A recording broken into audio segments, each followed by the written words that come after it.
नमस्कार मंडळी, संगीताज रेसिपीमध्ये आपल्या सगळ्यांचं खूप स्वागत आहे। आज मी बनवणार आहे खूपच मस्त टेस्टी आणि सुगंधी नारळी भात। तर नारळी पौर्णिमा येते तर हा भात तर व्हायलाच पाहिजे। खूपच टेस्टी आणि खूप पटकन होतो। चला तर मग तुम्हीही मस्त ही रेसिपी बनवा आणि मस्त एन्जॉय करा नारळी भाताची स्वीट डिश। चला तर मग सुरुवात करूया कसं बनवायचं ते। तर हे पहा, बासमती राईस मी ह्या वाटीने 1 वाटी घेतले होते। ते स्वच्छ धुवून हे भिजवून घेतले, तर अर्धा तास तरी भिजत ठेवले होते। आणि त्याच वाटीने 1 वाटी नारळाचा किस आहे, ओल्या नारळाचा।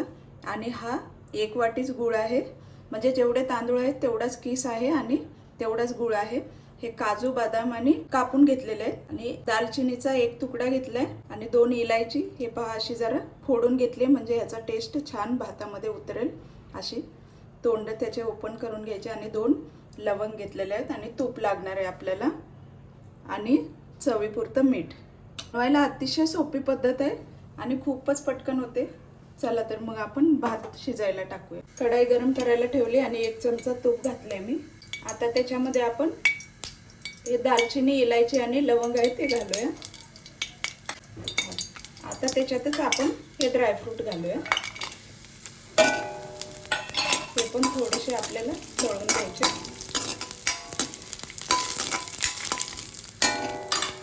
आता हे आपण काढून घेऊया।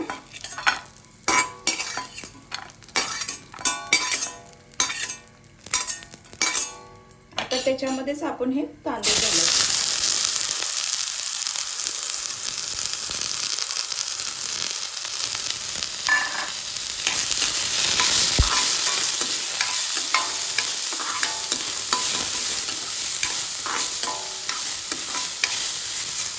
आता आपल्याला पाणी घालायचे, गरम पाणीच घालायचे। ज्या वाटीने तांदूळ घेतले होते त्याच वाटीने 2 वाटी गरम पाणी घालायचे। हे एकदम परफेक्ट प्रमाण आहे, कारण ह्याच्यामुळे आपला भात जास्त शिजणार पण नाही, पाणी जास्त होणार नाही आणि एकदम मोकळं सूद असं छान होईल। ज्या वाटीने आपण तांदूळ घेतले त्याच वाटीने 2 वाटी पाणी घ्यायचं। आता ह्याच्यात आपण चवीपुरतं मीठ घालूया। आता हे छान असं उकळून घ्यायचं आहे आपल्याला मस्त। आणि याच्यावर झाकण अजिबात ठेवायचं नाही आपल्याला, बिना झाकणाचंच हे भात शिजवून घ्यायचं आहे आपल्याला। अशी छान उकळी आली की हलवून घ्यायचं। तर हे पहा, मी गॅस फास्टच ठेवला होता आणि आता पाणी हे पहा संपत आले, थोडंसं किंचित राहिले। मस्त मोकळं सूद भात झालाय, खूपच छान। तुम्ही कुठलाही तांदूळ यूज करू शकता, बासमती नसेल तर तुम्ही साधा तांदूळ जरी जो रेग्युलर वापरतो तो वापरला तरी पण चालेल। हे पहा, पाणी ऑलमोस्ट संपत आले, फक्त थोडंसं याच्या अंगाला पाणी आहे। आता हे आपण झाकून ठेवूया। गॅस बारीक केला, एकदम स्लो। हे झाकून ठेवून आपल्याला 1-2 मिनिट वाफवून घ्यायचं आहे फक्त। तर हे पहा 2 मिनिट झालेले आहेत। आता मी गॅस बंद करते आणि हा आपल्याला भात थंड करून घ्यायचा। मोकळा सूद झालाय मस्त, हा पहा खूपच छान। आता हा असं थंड करून घ्यायचा आहे आपल्याला।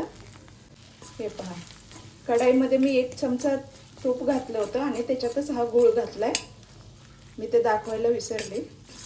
तर हा फक्त आपल्याला गूळ वितळवून घ्यायचा आहे, असं पाक वगैरे काही बनवायचं नाही। आता ह्याच्यातच आपल्याला नारळाचा किस घालायचा आहे।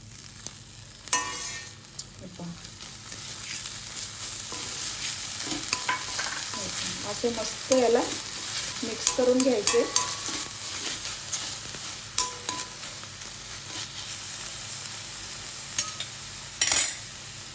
तर त्याच्यातच आपल्याला ड्रायफ्रूट पण घालायचे जे तळले होते ते।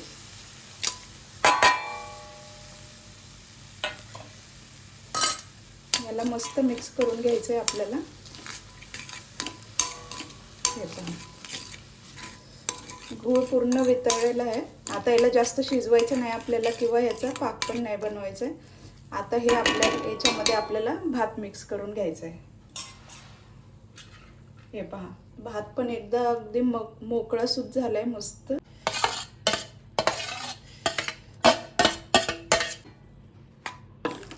याला एकदम हलक्या हाताने, गॅस एकदम मीडियम ठेवलाय, फास्ट नाही ठेवलाय, जरा स्लोच आहे। हे व्यवस्थित हलक्या हाताने याला मिक्स करून घ्यायचं। म्हणजे भात असं तुटणार नाही. मी जरा कलरसाठी हा आपला कलरचा फ्लेवर घेतलाय, थोडासा खायचा कलर असतो तो.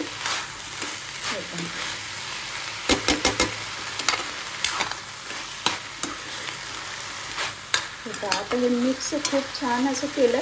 आता हे आपण झाकण ठेवूया आणि मस्त वाफवून घेऊया. गॅस एकदम बारीकच ठेवायचा आहे आपल्याला. पाहूया 2-3 मिनिट झाले. हलवून घेऊ मस्त. हा पहा खूपच छान सुगंध येऊ लागलाय. वा, खूपच मस्त. आता नारळी पौर्णिमेला हा नारळाचा भात तुम्ही नक्कीच बनवून ट्राय करा आणि त्याचा स्वाद घ्या. आपल्या भावाला खाऊ घाला. खूपच छान आहे, मस्तच. चला तर मग तुम्हाला ही नारळी भाताची रेसिपी कशी वाटली? आवडली असेल तर नक्कीच लाईक करा, कमेंट करा, शेअर करा आणि सबस्क्राईब करायला विसरू नका. आणि सर्वांनाच नारळी पौर्णिमेच्या हार्दिक शुभेच्छा अगोदरच माझ्याकडून. चला तर मग भेटूया मस्त नेक्स्ट रेसिपीमध्ये. थँक्यू.